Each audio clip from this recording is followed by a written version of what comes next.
Production in association with South Carolina ETV. Funding for Firing Line is made possible by a major grant from the John M. Olin Foundation, Incorporated. Additional support is provided by the Annenberg Foundation and the Friends of Firing Line.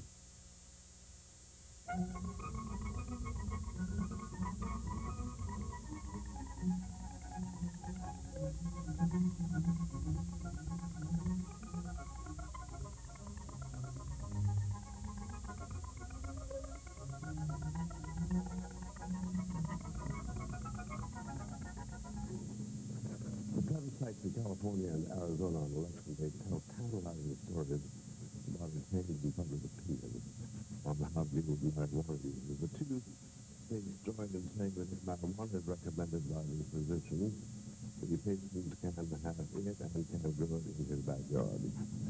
No one doubts the possibility that in California, as in Arizona, not many people are going to go to jail in the future for using marijuana. One question arises how to reconcile the state laws with the comprehensive federal laws that outlaw marijuana. In the course of June, the Assembly of distinguished judges to contemplate that and related questions. We will need to make very brief introductions. I welcome Judge Morris Denman, presiding justice in the U.S. Sometimes General Counsel of the Panama Canal Company, Charles Morgan, Chief Court of Appeals in Freeport, Louisiana, one-time district attorney. John Edward Toussaint, Chief Judge of the Court of Appeals in Minneapolis, professor on evidence at William Mitchell College of Law. Robert Julia, presiding justice, Court of Appeals, Third Appellate District in California, one-time professor of law at George School of Law. Burton Scott, associate dean of the National Judicial College, sometime judge of Wisconsin Court of Appeals. And Alex Sanders, sometime judge of the South Carolina Court of Appeals, chief judge, and now the president of the College of Charleston. Let me ask Julia, from his many years as judge and prosecutor in California, is this plebiscite indicative of a growing impatience by Californians with existing laws on marijuana? No. I think the Proposition 215, which purports to a limited legalization of marijuana use and cultivation, was presented to the people flying both colors, I believe. It was offered as a compassionate measure in order to make available to those who were very seriously ill marijuana on a therapeutic basis to relieve pain.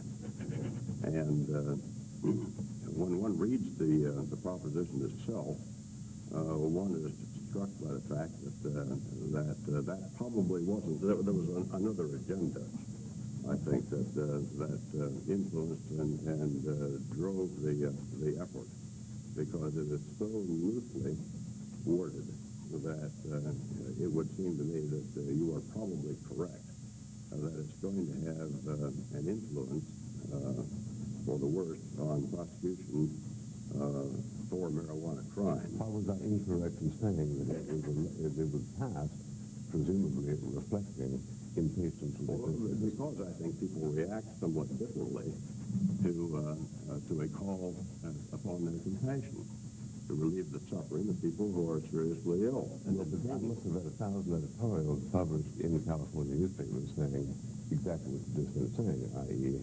that the law is so loosely worded that, in effect, it's a vade-mecum into... I agree, but we cannot assume that the many millions of voters who went to the polls and approved this, I think, by a relatively small plurality. Can you assume it in Arizona, which is pretty close? That people read the editorials, or even that. That was explicitly permissive. Or even that they have read, the voters, or a significant percentage of them read the text of the proposition itself, which every voter had in hand in the ballot pamphlet, which was mailed out to each voter. It's really very short as propositions go. Just all About few 215 words. or 200. Pardon? About 215. Yeah. 215. And my supposition is that very few people read it, and those who voted upon it assumed, and who voted for it in the main assumed that it was what it was presented to be, a compassionate measure to allow the use of marijuana, cultivation of marijuana in very, very limited circumstances. I would have thought the voters in California would have been harder to sue than that, wouldn't you? I would hope so.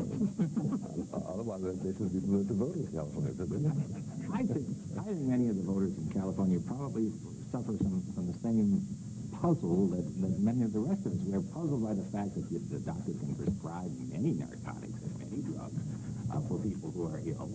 And why do we single out marijuana as one that they can't prescribe? I think there was a common sense. You talk to people on the street, and they say when it comes to a doctor prescribing, Well, that's what they're pretty That's another question, though. well, but I think that was the way it was presented, and that's As I understand it, this is the authority of the person to cultivate his own marijuana if it's recommended by a doctor. That's right, and if they had to put the recommended in, as I understand it, because it conflicts with the federal law, it would be a federal crime for the doctor. I won't get to that, but first of all, on Judge Martin's point, surely what we can anticipate is the kind of free advice by doctors that the abortion people got when Roe v. Wade. I think every state has experienced doctors prescribing the speed, the amphetamines, the things like that in great quantities, and then being convicted for charging these people $10 for writing a prescription out when they do 300 or 4,000 a day, and they've done it. Dr. Fields. And gotten caught for it. Yeah, yes. But, okay, then let's settle on the federal question. There is a federal law. Now, presumably the Solicitor General one of these days is going to be appearing against the California guy and saying, it's okay for the states to decide whether you can sell alcohol. That's okay. But it's not okay for the states to say you can license marijuana. On what authority will such a Solicitor General draw? Is there a preemptive federal right in that? I think that perhaps California does have the authority to authorize this kind of conduct, but of course it is trumped by the federal laws, which render possession and cultivation of marijuana a federal crime. And typically... Is this a 10th Amendment case, then? Who has authority? No. Typically, federal prosecutors don't involve themselves in the prosecution of marijuana cases involving possession at least of relatively small amounts or cultivation of relatively small amounts of marijuana. The question now is whether they will enter into that field, and that's a question, I suppose, for the administration through the Justice Department. Yeah, but give us some legal advice. Yeah, or is that illegal in your... No. He took an oath not to do that. Well, my advice would be to those who depend upon the recommendation or approval, oral or written, and that's the language of the initiative. Circumvents the law. It circumvents federal law, and one who receives a recommendation of a physician, oral or written, to use marijuana therapeutically to relieve pain, would seem to be does so at his or her own peril, because the federals can move in and prosecute if they choose to do so. Let's be clear on this. So I think it's more important to move beyond the legalisms of the California vote to the social impact and likely future consequences. I've always felt California... But should we just say we don't know? We don't know, yeah. We don't, okay, as between the federal authority and California, we don't know. The federal government finding it in its list of priorities the prosecution of simple possession of marijuana. Haven't done that in 20 years. But that's a social judgment, not a legal judgment. Well, that's true. But I've always thought California was a pretty good crystal ball. If you go out to California and you see they're eating avocado avocado pizzas and anchovy hamburgers, you can pretty much count on the fact It that happened in Minneapolis. in New York, Minneapolis, New York, it first comes to New York, Miami, then bounces back to Minneapolis, and 6 years after they stopped doing those things in California, it comes to South Carolina. But, people move from east to west ever since the wagon train. Ideas like the weather moves from west to east. And so you can pretty much predict what's going to happen on the East Coast and in the country according to what happens to California, but not perfectly so. Apparently, people that smoke marijuana in California vote. That's not, well, in South Carolina, the marijuana smoker will say, yeah, man, I'm going to vote. I'm going to do that tomorrow. And you say, well, the election was yesterday. He said, well, I'll do it next year. And so you don't get those great plebiscites this time. And maybe that's why we don't have propositions on our ballots in South Carolina. But still, I think it's got to indicate some kind of a trend of thinking. Yeah. And that trend may in fact reflect on subjects we've treated earlier, namely a general sense of, God damn it, when somebody is set up for 18 years for nonviolent drug possession. Okay, so if it is, then let me ask this. Is this a situation in which the United States has a great deal empirically to profit from the federal system? I.e., here is a state, actually two states, Arizona and California, in which the circulation of marijuana will be more open. Now, if 10 years from now we find out that marijuana consumption is no greater there than it is in a state in which it continues illegal, that tells us something, doesn't it? I think what you're suggesting, it was the result of the prohibition days of alcohol, that the federal government had one set of rules. People could make their own wine and beer and things like that. I don't think they could. Not in violation of the Votes Act. Oh, yeah. You could make wine and beer for your personal consumption. I think that was only true with Louisiana.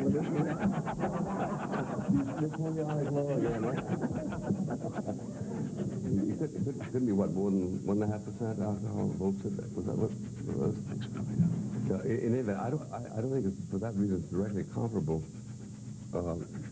My reading of this pre-drinking age was that people got sent off to jail for making their own booze. In any event, making your own marijuana is extremely easy.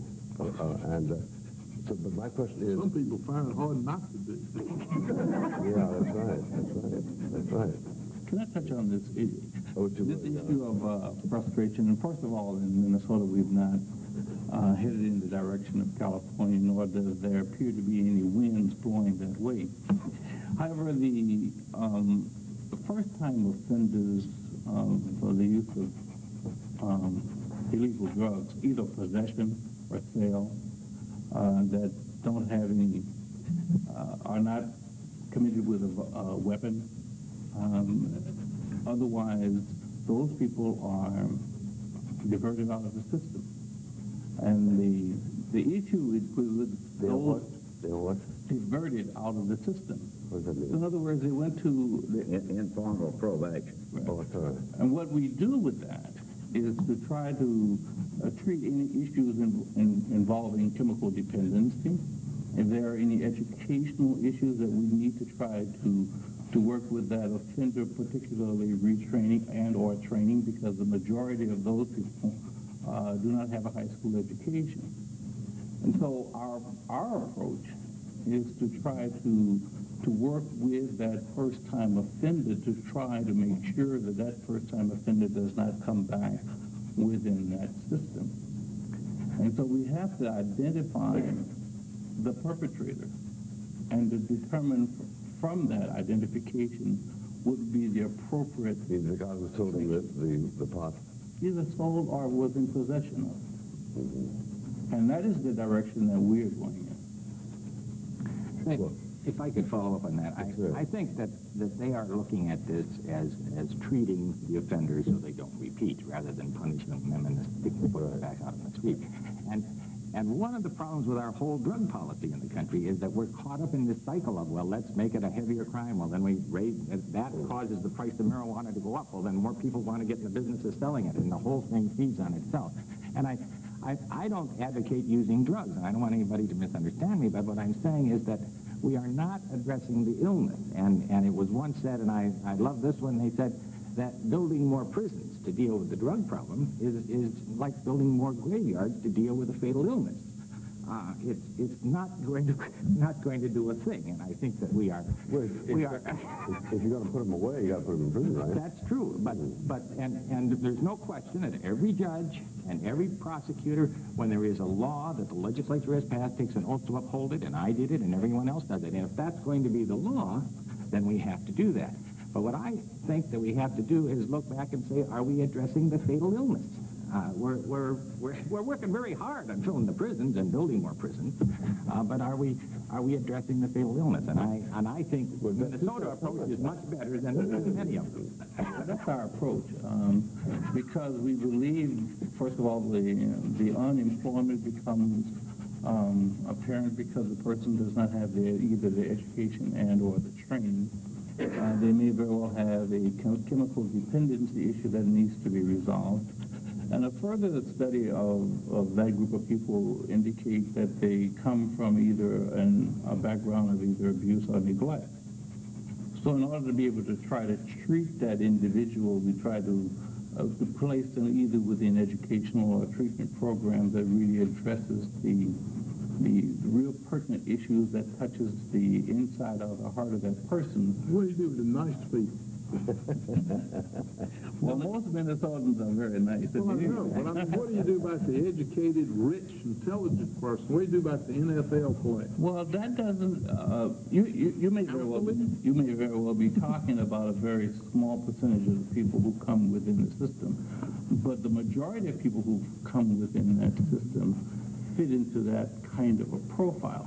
So our attempt is to try to treat the majority of the people who come within that system where they can be treated that way. Of course, repeat offenders don't necessarily have the opportunity to be diverted out, or people who have the commission of the offense with a weapon are not, do not have that option. Although the other aspect of the program is to try to do the training intensively, to bring the person before the court expeditiously within 36 hours of the offense, so that the trial court judge and then can begin to monitor the progress of the treatment.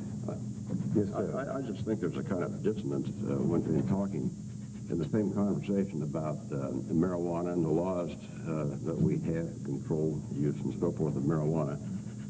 All the while talking about a burgeoning prison population, the necessity to build more prisons. I would warrant that there are very, very, very few people in prison for a marijuana offense, unless that perhaps was the third offense in California, after two very serious ones.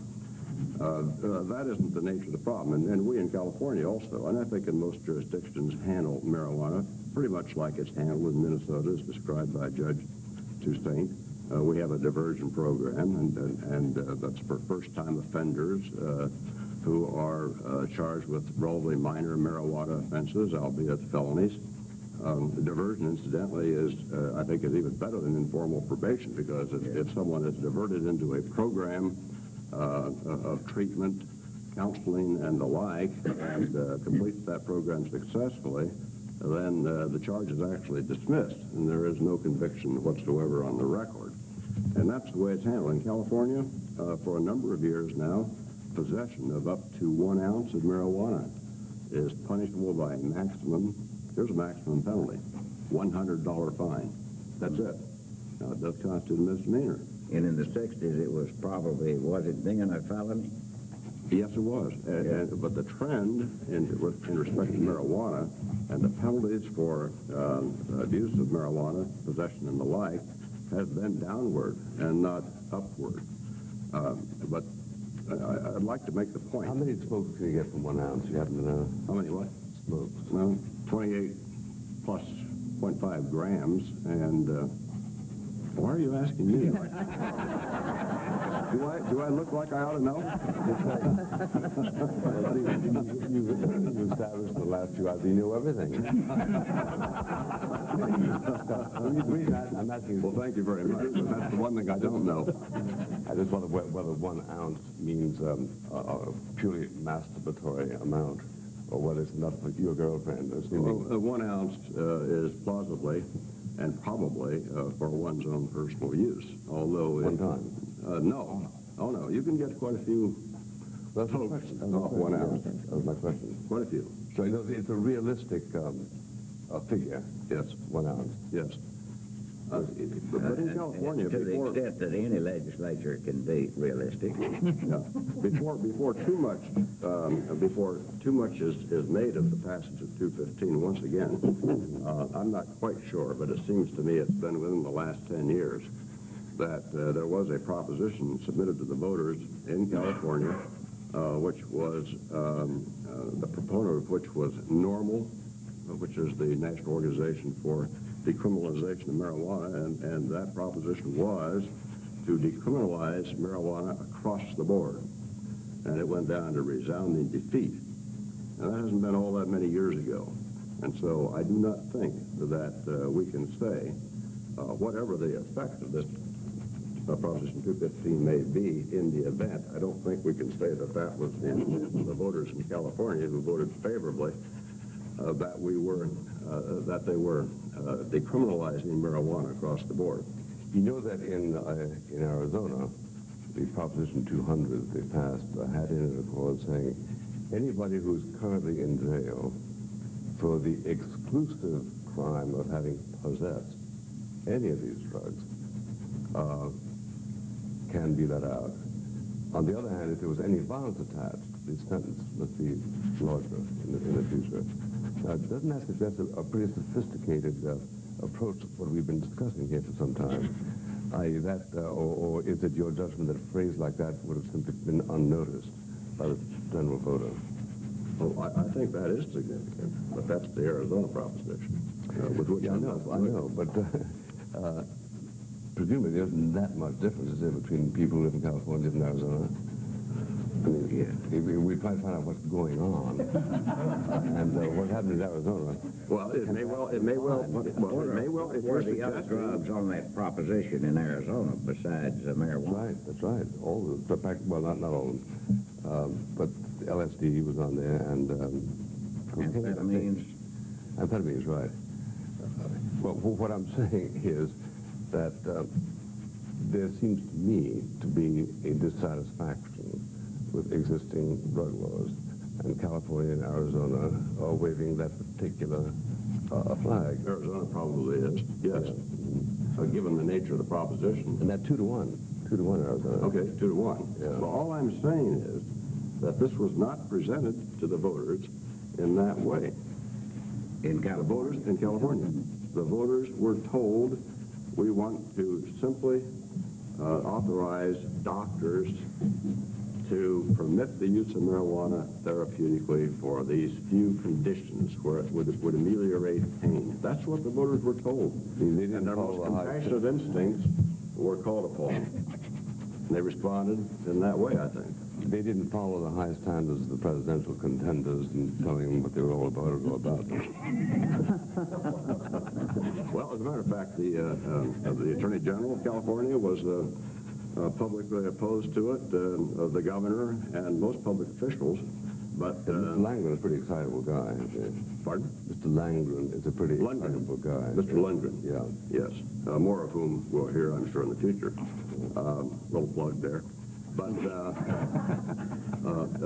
they did not have any resources, any money with which to combat this movement. And I saw somewhere a list of the contributors to the proponents of this proposition. There was a lot of money behind it, and it came from... $1.8 million. Is that a lot of money in California? If you only have... That would get you a middle initial to your name. If you only have $50,000 with which to counter it, yes. No, but it was something important in the press, wasn't it, Judge? $1.8 million gets you, what, 15 minutes of time in one city of California. Well, I'm exaggerating. I thought it was more than that. Well, that's Does it strike anybody as ironic that while the public officials are opposed to the proposition and the notion generally, and the legislators are enacting these draconian measures to deal with people who are drug transgressors, at the very same time, the people are voting otherwise? Yeah, even in Orange County. Yeah, it looks like a little bit of a failure of the democracy, although I guess public opinion has got to precede public action.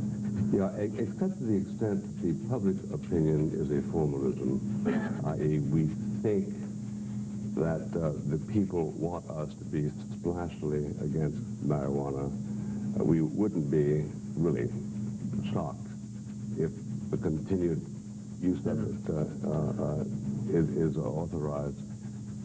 But if that's correct, then the politicians next time around will change their position. But can't we agree that we're so lucky to have California? If it didn't exist, we'd have to invent it. They're going to show us how to do it or not do it.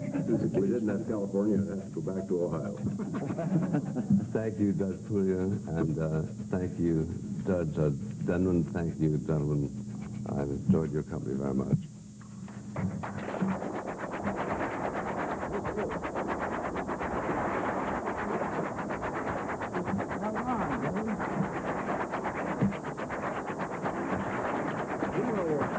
Nobody made the economic argument to legalize it.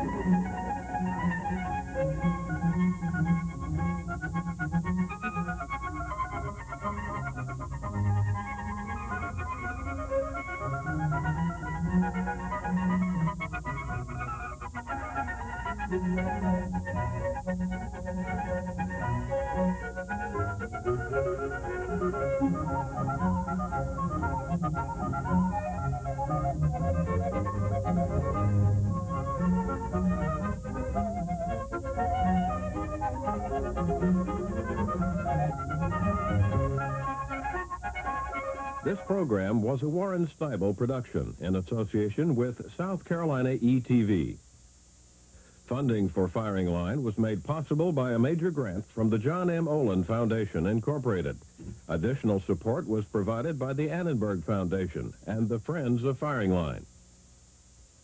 For information about a video cassette of this program, write to